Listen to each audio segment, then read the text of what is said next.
ಪರ ಇರ್ತಕ್ಕಂಥ ಹೋರಾಟ, ಶ್ರೀಮಂತರು ಮತ್ತು ಬಡವರ ಮಧ್ಯೆ ಇರ್ತಕ್ಕಂಥ ಕಂದಕ ಬಹಳ ದೊಡ್ಡದಾಗಿ ಬೆಳೀತಾ ಇದೆ.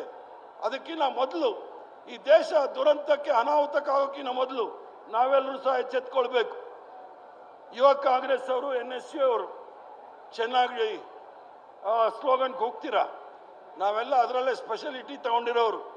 ಇಂದಿರಾ ಗಾಂಧಿ ಅರೆಸ್ಟ್ ಆದಾಗ ರೇವಣ್ಣ ಅವರು ಇದ್ದಾರೆ ಇಲ್ಲಿ ಸ್ಟೇಜ್ ಮೇಲೆ, ನಾವೆಲ್ಲರೂ ಸಹ ಇದೇ ಜಾಗದಲ್ಲಿ ಸೆಂಟ್ರಲ್ ಜೈಲಲ್ಲಿ ಇದ್ದವರು.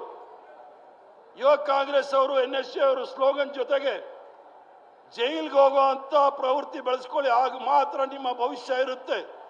ಜೈಲ್ಗೆ ಹೋಗದೆ ಈ ಕೆಲಸ ಮಾಡ್ಕೊಂಡಿದ್ರೆ ನಿಮ್ಮನ್ನು ಯಾರೂ ಕೇಳೋದಿಲ್ಲ.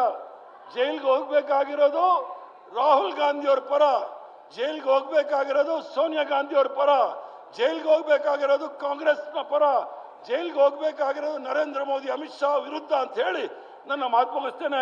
ಜೈ ಹಿಂದ್, ನಮಸ್ಕಾರ.